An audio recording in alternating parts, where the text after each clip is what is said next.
কালাবোনা সবাই রান্না করতে পারে না। অনেকে আছে কড়াইটা পুড়ে হালকা কালো জিরা পাউডার দিয়ে কালাবোনা বলে চালাইয়া দেয়, কিন্তু কালাবোনার প্রপার টেস্টটা কেউ আনতে পারে না। যদি কালাবোনার প্রপার টেস্ট আনতে চান তাহলে এই রেসিপিটা ফুল দেখে নিন। তার জন্য প্রথমে কিছু কালো জিরা সাথে কালো মিষ্টি মরিচ আমি একটা ফ্রাই প্যানের মধ্যে সুন্দর করে এখানে তেলে নিব। যখন মশমশা হয়ে যাবে এরপরে এগুলি ঠান্ডা করে ব্লেন্ড করে রেখে দিব।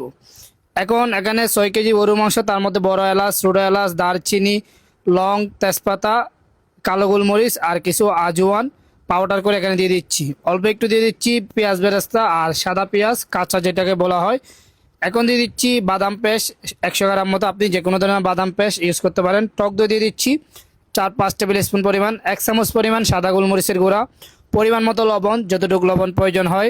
আদা রসুন পেস্ট দিয়ে দিচ্ছি 1 ডাব্বু পরিমাণ, ধনিয়ার গুঁড়া দিয়ে দিব 3 চামচ পরিমাণ, রাইস চামচ যেটাকে বলে ওইটা দিয়ে 3 চামচ পরিমাণ ধনিয়ার গুঁড়া আমি দিয়ে দিচ্ছি।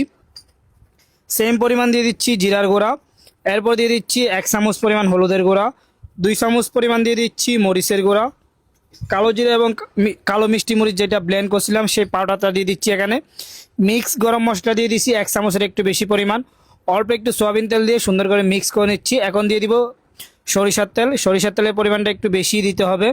এরপরে দিয়ে দিচ্ছি কাঁচামরিচ, যতটুকু স্পাইসি পছন্দ করেন ওই পরিমাণে কাঁচামরিচ ইউজ করবেন। এখন সুন্দর করে নাড়াচাড়া করে মাংসটা ভালো মতো সিদ্ধ করে নিব।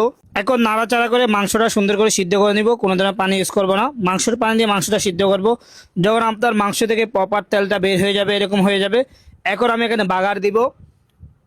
প্রসেসটা এভাবে করবেন। বাগারের জন্য অল্প একটু ঘি দিয়ে দিচ্ছি, আর মাংস থেকে যে তেলটা বের হয়েছে ওই তেলটা দিয়ে বাগার দিচ্ছি। তার মধ্যে অল্প একটু শাহি জিরা, শুকনো কালো মিষ্টি মরিচ আর পেঁয়াজ এবং রসুন, এটা সুন্দর করে এখানে গোল্ডেন কালার নিয়ে আসবো। যখন আপনার প্রপার গোল্ডেন কালার চলে আসবে আমি মাংসের মধ্যে দিয়ে দিচ্ছি। মাংসটা এখন সুন্দর করে সোলার হিটটা মিডিয়ামে রেখে আস্তে আস্তে সুন্দর করে নাড়াচাড়া করে রান্না করে নিতে হবে। এখনও ফুল কালার আসে নাই, কালার আসার আগে আমি দিয়ে দিচ্ছি আলু বখরা, কিশমিশ এবং গুঁড়া দুধ।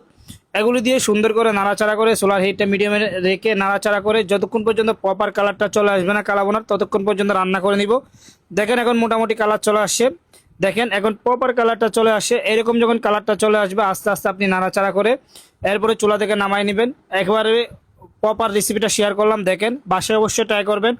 এটা অনেক মজার একটা রেসিপি, আর রেসিপিটা ভালো লাগলে অবশ্যই পেজটা ফলো দিবেন। আল্লাহ হাফেজ।